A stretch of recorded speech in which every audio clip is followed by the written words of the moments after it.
and pay attention to what the family say. Do what the family says, all right? Brooke? Ignoring parental advice is all part of the norm for 16-year-old Brooke from Perth. You're not drinking on this flight, Brooke. So you think? Brooke's very defiant and she will do as she pleases. She worries me a lot when she's out at night. I don't know when she's coming home. She says she'll be home in an hour. She doesn't come home. Brooke is a loud, proud party girl. I drink and I get drunk almost every day. Brooke has shown total disrespect and disregard to parental guidance. Just flick me off or just totally block out what I'm saying. Me and my mum's relationship is like salt and pepper. We share the same table, but we're totally different.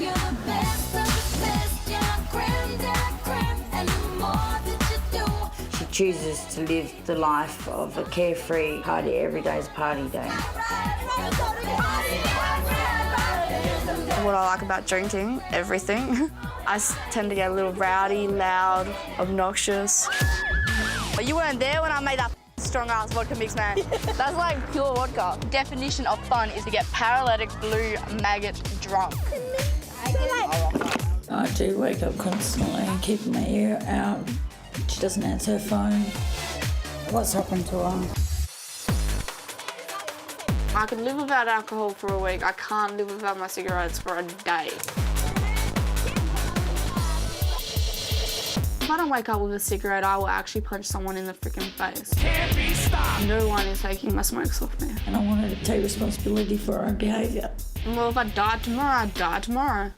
All I'd say is my friends better be drinking at my funeral. I hope you're going to respect these other people a bit more than you respect me.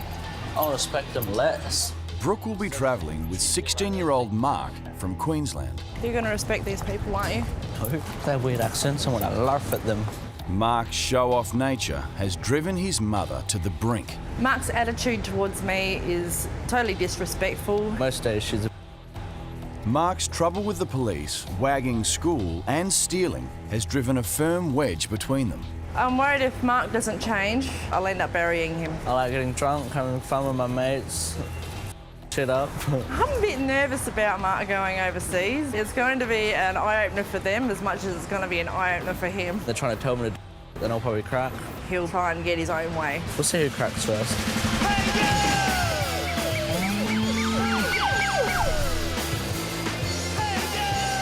Mark would be the funniest, nasty person you could meet. Don't you backchat me, woman. You have 5 seconds before you get a smack. He picks on me, he makes crude remarks. Shut the up. Can you do your room, please? Oh, I'm not cleaning my room, kid. Apparently I'm the bad kid. Mark will suddenly explode if he doesn't get his own way. He will get violent. I do punch, push, kick. He stabbed me once before. Anything that's in his hand will come at you. I have to sleep on my car keys so he can't steal my car. Is she looking for these? Give me some money, Mum. Give some money. Money. I sleep on my credit card and my key cards. You just call me a piece of What the I like getting chased by cops. Oh, you grab the fucking shit, the cops are coming. Stealing from shops and stuff and just running because I like the adrenaline. Mark had an accident when he was 4.5. He's lost the function of one of his kidneys. It worries me when I don't know where he is. I don't know if he's drinking, because if he's drinking, I'm afraid it could kill him. When I drink to get drunk and just sit there and laugh at stuff. I have cried. It's getting to the point now where there are no tears left. You've been drinking? I've tried social workers, psychologists, you name it.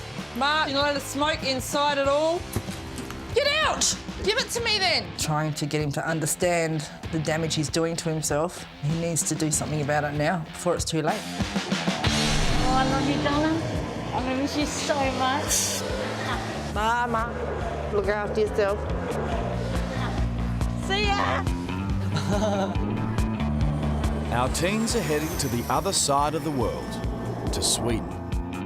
Half an hour from the picturesque city of Stockholm is the village of Vallentuna. Dad Peter is a part-time captain in the Home Guard. Mum Annika, an economic analyst, and their 5 sons, Alexander, Nicholas, Kai, Cornelius, and Christopher. Life in this family runs with military precision. I became an officer in the reserves some 30 years ago. If you ask our children, then they would say that we are strict parents. All right, boys. We have chosen not to have a housemaid. Have you done your duties? We have decided that we do this by ourselves, together with our kids. We gotta clean. I usually fold the clothes. I tidy my room. I clean the lavatory up here. If you lie or just waste time, he just gets mad. Christopher!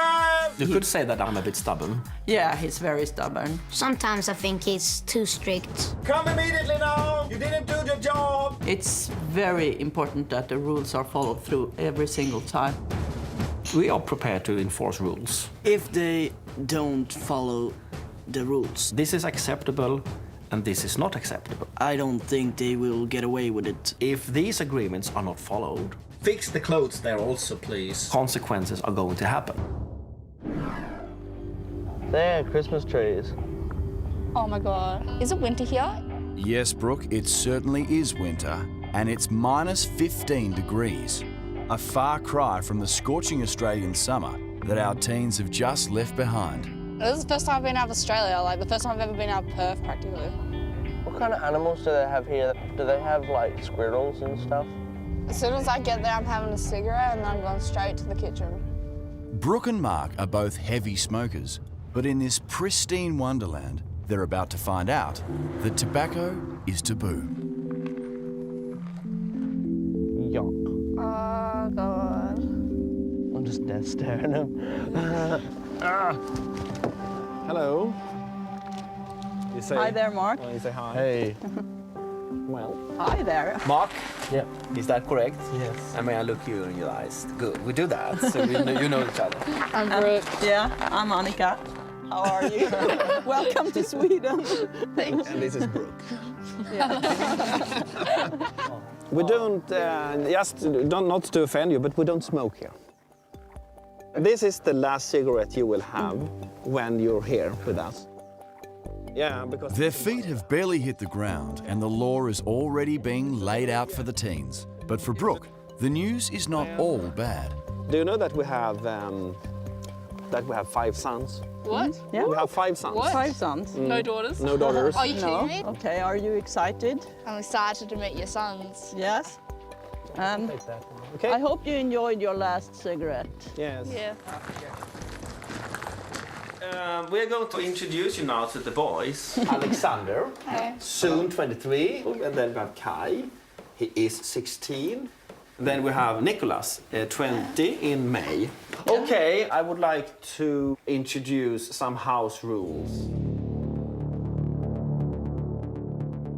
It's no smoking, it's non-negotiable, anywhere and anytime. The same goes for the drinking. It's no drinking. And then we talk about alcoholic beverages or whatever. One thing is that you always tell the truth.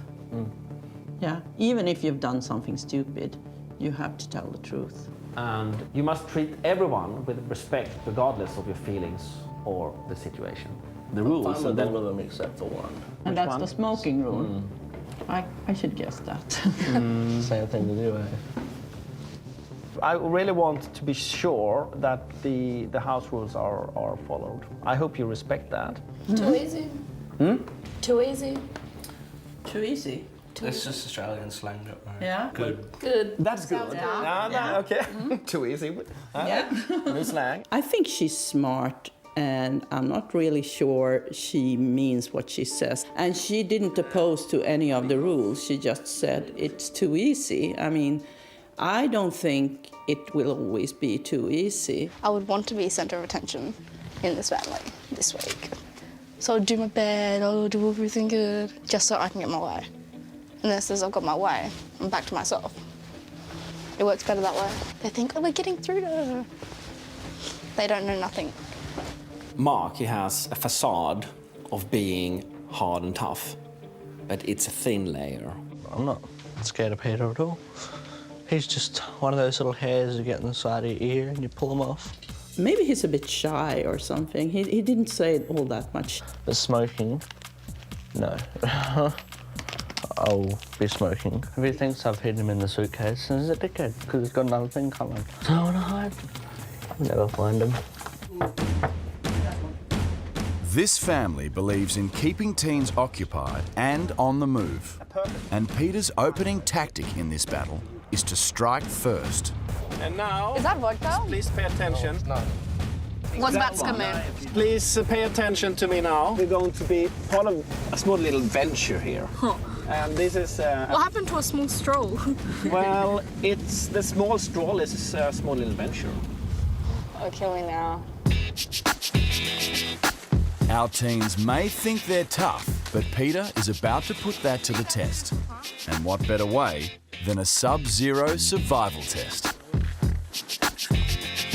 Peter has called on one of his ex-military buddies to give our teens a crash course. I've decided to bring the teens on a mission like this because if you come in a situation that is very cold, then you know a little bit about how to survive. The easiest way to get warm quick is run. So follow me.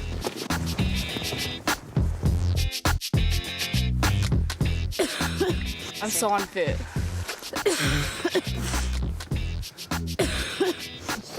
How's it going? It's just not my thing, you know? Oh, what's your thing? I'm drinking. When I get back, I don't give a fuck what it says. I'm having a smoke. Agreed. Completing the survival course is only the first skirmish in this encounter. Peter's next weapon is the bag search. Yeah, it's really empty. Did you bring alcohol to this house? No, I didn't bring any alcohol to this house. Is that so? Yeah. I think we'll throw this away. It's nothing in it. I can't smoke it anyway. But Brooke is determined to outmaneuver Peter and sneak a smoke. Tell me that the cigarette will not go straight up. I've got to stay here for the first couple of nights and work out their routine, what time they go to sleep, where they sleep, or if they are deep sleepers, you know what I mean? You've got to establish that before you can go just commit the crime. It may be lights out for Mark and Brooke, but Peter's suspicions are aroused. I don't know. I don't trust them, you know. His bed tonight is crammed right next to the ping pong table. So I'm going to stay here and see to it so they will not talk to each other tonight. Morning, Brooke. Oh my God, they're very complaining. We're going to swim. We prepare. It's 6 a.m. and Peter's daily regime for the kids kicks into gear.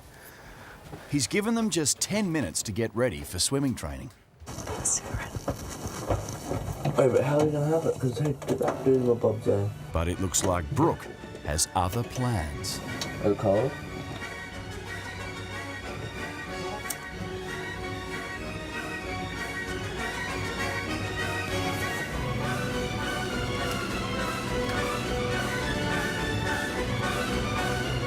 But have Brooke and Mark underestimated their opponent? Why didn't you go? Get rid of this naked glass. Are you ready now? I'm getting myself around. Good. I'm actually getting dressed, so do you want to help out, Mark? Do you want to help out? Good. Dad Peter walks in just seconds after the smoke is out. Close the door so I can get dressed, please. Thank you. He would have said something straight away. With a victory under their belt, our teens are bustled off to the local swimming pool. Mark and Brooke are expected to take part in the family weekly training session. But Brooke has other things on her mind.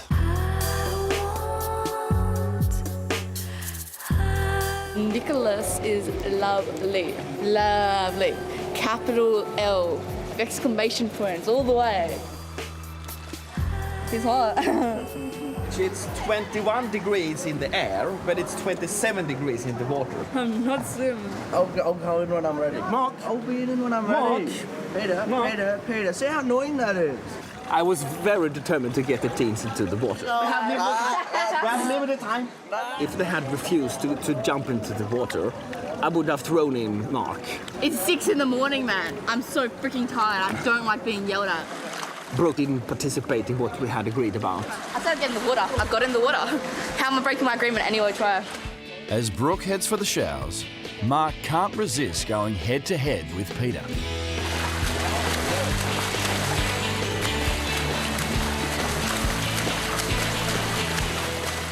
I think Mark did a splendid job. He has it in him, so I'm very happy about that.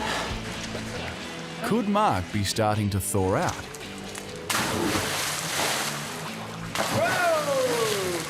Mark is really coming through now. He thinks these things are fun to do. I think it's just great. But Brooke is not in the mood to make anyone happy. She's refusing to join in for family brunch. I don't like anything, and I don't eat any of that food. So why would I eat it if I don't eat it? I hate it. Would you like to have a cup of coffee? No. Okay. You know, Sweden is a very cold climate, and then you need to eat. Yeah. When you say like that, it's like you don't care at all. On the other hand, Mark's efforts in the pool have clearly impressed the rest of the family. An applause to Mark. Yes. Brooke was a bit disturbed about Mark getting so much more attention. I sort of had the feeling when I looked at her that she was a bit, am I not in control of this anymore? I'm going to attempt to read the back of this. Peckham Pinnings Majoros. Imagine me trying to read a book. It'd take me about 3 days to get like one paragraph. Peter's nose for sensing trouble has been working overtime, and he and Annika decide to test Brooke's honesty. If I had had a smoke, I wouldn't be so angry right now. Okay. But I don't have any smokes. Little does Brooke know, Peter's using military interrogation tactics, getting the suspect to paint themselves into a corner so the information can be used against them later. Excuse me for just being quite clear here, but that is also the real truth that you didn't smoke here. I haven't smoked here. In Brooke's room this morning, it was very much perfume there. So, I don't know. I don't even have smokes. You didn't smoke? Okay. What they don't know won't hurt them. Do you know what I mean? During their stay in Sweden, Brooke and Mark are attending high school with Nicholas. It's been a year since Brooke was at school, and although Mark is enrolled, he rarely actually goes. This is Nicholas's final year, and with crucial exams coming up, plus having to watch the teens like a hawk, it could be a very long week. If they do break some rules or something, I'll of course tell them to don't do it, but I can't really force them. And then I'll probably have to tell my parents. And it's not long before Nicholas is put in the situation he's been dreading.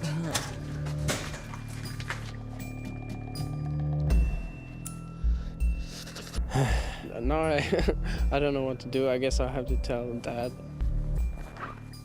That was not good to hear. That's good.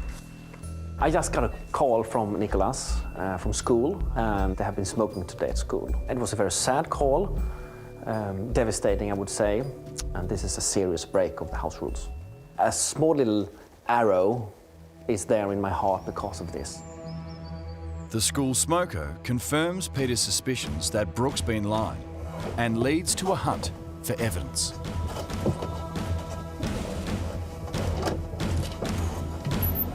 Yeah, there it is. See?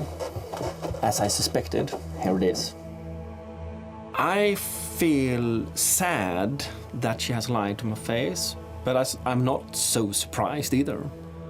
How's Brooke gonna talk her way out of this one? Mark decides he needs a private chat with his Swedish dad. So we do it in that book room. I talk to you in there because it's away from everyone else. So I don't want anyone else to hear. Yeah, okay. I have done something wrong. Today at school, I had a smoke. You can take them off me if you want to. And you can take the privileges off me. I just wanted to let you know that I had one because I felt bad. Believe it or not, I got a call today. Really? Yeah. You came to me first, so you have done a very good thing here. So I'm a little bit proud of you that you said this to me. While Mark's confession has bought him some breathing space, Brooke's interrogation is all about honesty. We want you to tell the truth. That's I'm telling the truth. No, you're not. Yes, I am. No, you're not. Yes, I am. It was already out. It was in my bag and it was out. It's quite obvious. You're a clever girl, but you're not smart. And now you're lying. Please do not push me over the edge because it's really annoying me. Is that a threat? I don't care. I didn't dog Marking because I'm not a snitch. Why should we both get in trouble for something? It was my idea. The evidence was found in my room. We have decided that you will not have your room. What do you mean I won't have a room? I need a coffee now. Turn this freaking kettle on. I want to smash someone's face in, that's what's gonna happen. I swear to God. How do you turn on the freaking kettle, please? All right, I hope you guys are making the bed again, because I'm not. It's not my job. Can we put your things here? I'll do it, don't touch my please. Okay. I said please. As Brooke gets settled in her new sleeping quarters, it looks like Mark owes her one. He may have given up his tobacco, but at least he still gets his own room, with no roommate.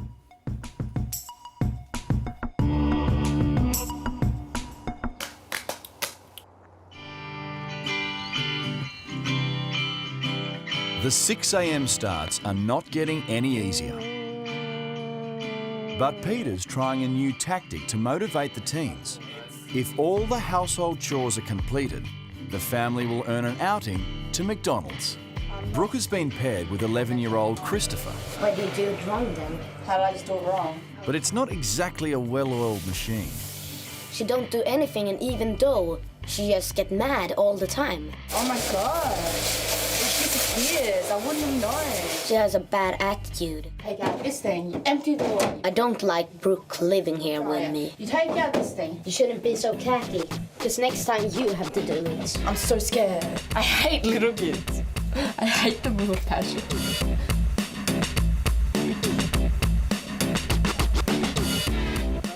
Both teens are preferring the relaxed atmosphere of their Swedish school and the interest they're creating on campus. Why did you get arrested? Which time? Which time? Why did you get arrested? But study group holds little interest for this pair. No, I'm so bored. And they're soon on the prowl for smokes. Oh, there's people in our class that smoke. Like who? I'll see if anyone's there. Can you please buy us cigarettes? Please. Sure. Thank you. Let's go. Don't tell Nicholas going him. You'll have to join me though. I'm not going alone. With Nicholas in another class, Mark and Brooke decide it's safe to make a break for the shops. Thank you so much. But little do they know. Oh no. This is not good. I got a text from Nicholas. A classmate has bought cigarettes to both Brooke and Mark. This is my first smoke in so long. My first proper smoke. They're not allowed to go to the McDonald's. Absolutely, that's out. He's definitely going out of his room now. Yeah, and we have to do something about Brooke too. Something that really affects her. Yeah, affects her, and she will feel that she's losing something. Mark and Brooke are hiding the evidence. But what they don't know is they've already been busted. There will be 2 consequences for you now. One consequence is that you also lose your room. Number 2, no one from this family will go to the McDonald's. I do not care about the consequences. I just think they're being selfish because they're taking stuff away from their kids because of what we've done, and that's really selfish. So what we should do is go up in your room and see what consequence I mean, and you can choose. For Brooke's punishment, Annika is giving her an option. I want you to get 2 things out. And it's this Brooke's one, worst nightmare. What? No. and your makeup. Nah. And then you No, can... you have no right. Nah. Yeah. No. You? No. Yeah. No. Listen to me. No. It's out of Brooke's 2 greatest loves, her makeup or her hair straightener. And one of them has to go. But that's my stuff, and you are not taking it off me. Yes, I am. No, you're not. I am. No, you're not. You'll see the snappy side of me soon. And it's going to be real funny. I don't give a crap anymore. I feel like smoking a cigarette right in their face. No. Brooke. No. No. Brooke. No. Brooke. No. Brooke. No. No. In Brooke's room, No. Annika is still trying to get a word in. No. You have no right whatsoever to take my personal belongings off me. Yes, we do, because you've broken the promise. A distraught Brooke finally chooses to relinquish her makeup, but she's still trying to call the shots. Yes. No. No. If, like, you were taking this for an entire week, you've got to find something missing from your house for an entire week. Oh, no. Oh, yes. She just took my makeup. Yeah, because that's like putting a bullet to my head. That is like cutting off my life support. Mark and Brooke, they have smoked today and they promised not to smoke.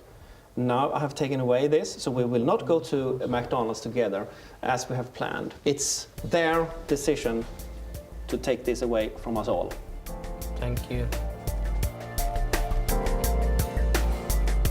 They're emotionally blackmailing me. It's working. I don't like it. The next step now for me is to sleep here downstairs. It's not possible to get to the windows now, and I'm going to sleep right below the stair.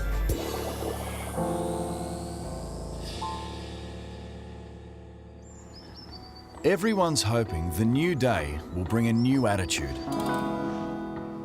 It certainly delivers a different-looking Brooke, minus her makeup. I feel like my personality's been taken away. I realized it was very, very tough for her to lose that. So I think she knows she's done something wrong. Sensing an opportunity for a fresh start, Annika decides it's time to give Brooke a message from home. Dear Brooke, my darling Tommy girl, I've been thinking about you and missing you so much since you've been gone. I hope this, your first big trip, is being a wonderful experience. Brooke, you have to know how much I love you and how often I have feared for your safety and even your life. My fear has just grown as your behaviour has got worse and worse, especially over the last few weeks. Just this month, you were so drunk that you were out of control and stumbling all over the street and ended up being hit by a car. I hope you never have to experience the terror I felt as we waited in the hospital to hear if you were okay. You drunk so much you had alcoholic poisoning. My own heart sunk and was breaking as I looked at you lying there unconscious. It left me so scared that this time I would really lose you, my precious only daughter. I just want back a little girl who used to be so happy, who could make friends at the park in 10 seconds. Who helped around the house and was so loving and respectful. I just want to see you. Be safe. But this trip is all about change. Please be willing to take this opportunity to change and don't just come home and fall back into the old habits. I love you with all my heart, Mum. Why do you drink that much? I don't know, because after I have a few drinks and I'm like drunk, and then I'll drink more, and then I'll drink more, and then I'll drink more. I know what it's like to be a mother and to be worrying about kids. You never stop worrying and you do it constantly. I'm not going to change unless I want to change, and I do want to change. I'm not asking you all these questions because I want to know. I'm asking you all these questions because I think you should think about it. I want you to have a good life. And I will. Yeah? Yeah. It's clear to Annika that Brooke is facing some personal challenges and is at a crossroad. I think she's a difficult person to get through to because she has all that anger. And I don't know why she's so angry. I want her to know that she chooses her own path. It's her doing what will happen later. Nobody else can tell her. She has to know herself. It's a make or break day for Brooke. So Annika is setting her the challenge of cooking dinner for the family. I think we need more because they eat a lot. Yeah, they really do. I'm cutting carrot because I'm cooking dinner and I'm going to give everyone food poisoning. I think it will be very good. Thank you for your support, Christopher. That's the nicest thing you've ever said to me. This looks really great. It looks too lovely. It looks too lovely. Exactly. Well, thank you for today's meal. Brooke, you did a fantastic job. Thank you. Yeah. It tasted excellent. It was very, very good, Brooke. The dinner is a triumph, and for the first time, the family see a genuinely happy Brooke. And she's made a momentous decision. Annika. Annika. Got a present for you. Yeah? I snapped them all. You did? I'm quitting. So you can't even give them back to me. Look, I'm proud of myself. Yeah, we're proud. I snapped a whole packet of cigarettes. That would never ever happen. Ever.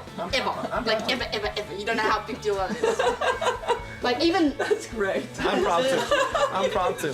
So I think if you want something to work in the long run, you have to want people to want to change themselves. That would never ever happen. Like ever.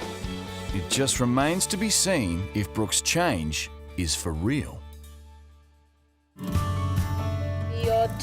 Elva, 12. Oh, I can almost count to 20. Okay. After a defiant start, Brooke has finally let her guard down and embraced family life. She's even started getting Swedish lessons from 11-year-old Christopher. Wait, what's I want to be off? Mark's progress, however, seems to have slowed. So Peter's taking him on one of his favourite nature walks.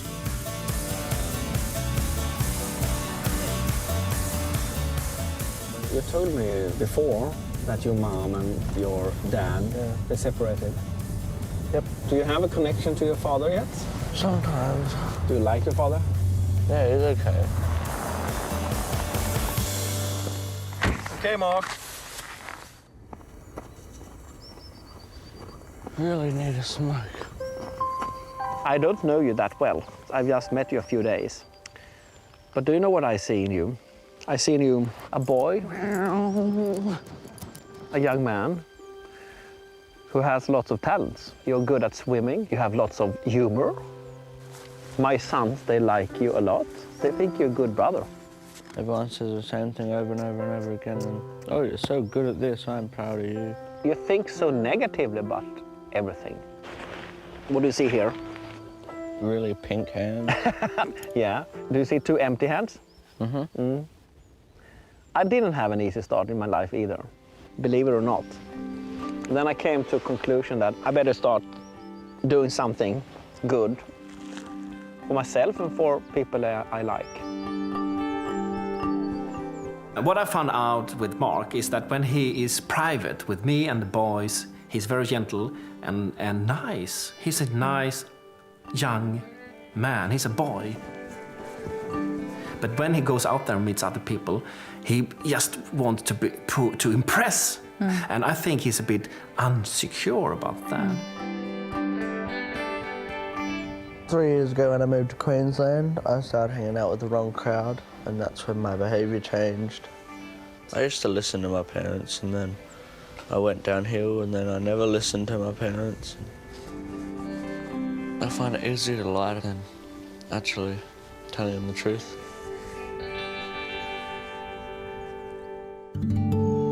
On the other side of the world, in Caboolture, Queensland, Mark's mother, Rowena, writes him a letter. To my one and only son, Mark. First off, I'd like to say you mean the world to me. I love you and miss you very much. You are on a journey of a lifetime, a journey of self-discovery, and hopefully you embrace a few manners along the way. I try to be the best parent I can for you with what I have learnt along my life's journey, but there are many times I face roadblocks along the way. I feel sad and lonely. It makes me feel like I am working for the enemy. As for you drinking, I really want you to stop binge drinking, Mark. I'm so afraid of getting a phone call that you're in the hospital, or even worse, a knock at the door by police. If your one working kidney gets damaged, there is no backup for you. And I never want to experience you being on that deathbed again. I am not your enemy. I am your mother, and hopefully your best friend. I truly hope you embrace this opportunity you have been given. I love you with all my heart, Mark, and I will see you when you return home. What I've learnt here, I'll take home with me. The boys treat their parents well, listen to them and respect them. If they can get on with their parents, and I'm going to try it when I go home and see if it'll work. Smile. Gorgeous. It feels good to be one of the brothers. I've never really had that much fun and all that kind of stuff.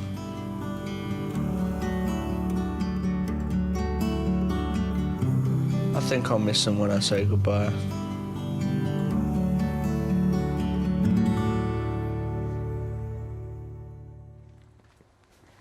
Peter and Annika have discovered a secret ambition of Mark's. He's got a huge passion to one day work with animals, so they've organised a special treat. Wolves, bears, very dangerous mooses. Oh, look at this little mouth. Is that a little one or a big one? Oh, look at it. You don't want to get it mad. I would not want to cross one of them in a dark alley.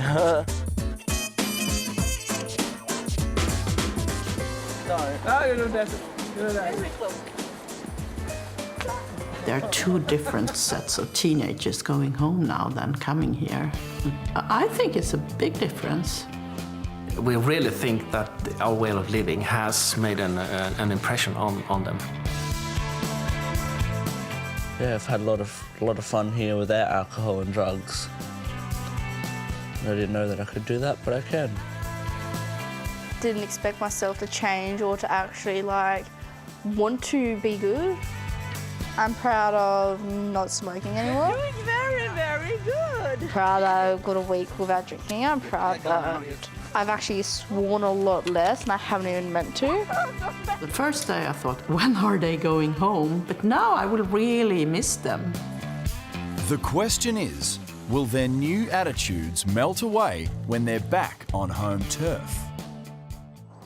After a week of Swedish strictness, our teens are getting ready to return home to be reunited with their families. Before leaving, there's one other reunion that Brooke's been waiting for. A makeup. Thank you, Annika. Thank you. Thank you. So happy I got my makeup back. I'm feeling pretty sad. I don't want to leave. I wasn't expecting to have a good time at all, but I pretty much have had the time of my life. What I've learned about myself is I've quit smoking and I've got a lot more willpower than I thought I did. This family has shown me like how people can get so much done when they work together.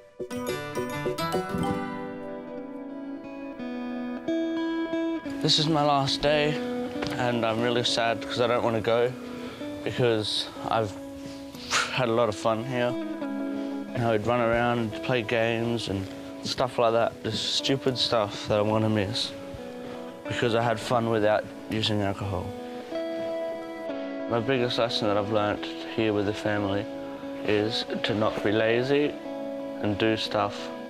And if you want something, then you have to do something for it. It's not gonna come for free. Everyone is reluctant to say goodbye, particularly Brooke and Nicholas, who have forged a strong bond.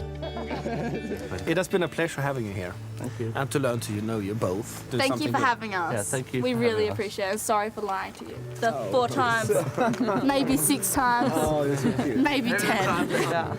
And the light for you to read after I've left. Thank you. You're the 6th son of mine, okay? Bye, Peter. How do I say this? Jag älskar dig. Oh, what? I'm Swedish. Yes, you are. This week has meant everything to me. Like, I love the family. I love the atmosphere. I love their personalities. I love everything. Jag älskar dig. I had so much fun.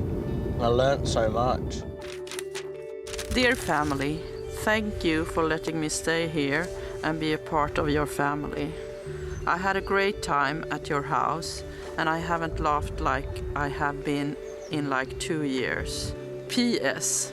I would have went crazy if the boys weren't there. Haha. So thank you, heaps boys, and I will Facebook you. That is Mark.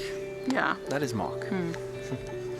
I didn't know that there really was something called respect. I thought it was just a load of shit, but there actually is. I learnt not to lie. Because if you do, you have to sleep next to a ping pong table. Can't wait to see Mum. I'm hoping that we'd fight less and be more friends, do some family things together. Mark's coming home today is making me feel nervous. I'm not sure what to expect. I'm hoping that I get to see some really nice changes in him. I got a toy seal. Hello. Hello. Missed you. How'd you go? Good. Did you have fun? I'm going back to Sweden soon as well. You're going back? Yep. Did you have fun? Yeah. Yeah. What have you learnt about being more respectful? I've learnt that stuff doesn't come for free, you have to work for it, and it's better to work for stuff than to argue about it. Main things the family has taught me is respect and honesty. I have a new outlook on life now, and that is to stick to a goal because it's not as hard as I thought it would be. I'm going to try and knuckle down and get a job and that and go back over and study for 6 months over there. I think he will have opened his eyes up and seen, wow, there's a big, beautiful world out there, and this is what I'm going to work for. It's been a fantastic experience for him that I'm always going to be grateful for. I missed you. I missed you too. I'll be a good boy. It's just a big change in him. I just love it.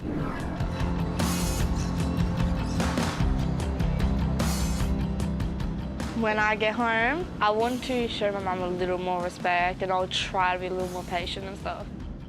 I'm so excited about Brooke coming home. I hope there's a change. I hope that I can see what got through to her. Oh my God, I love you so much. How was the family, sweetheart? Did they treat you good? The family treated me awesome. It went better than I ever could have imagined. I quit smoking. Did you? Yeah.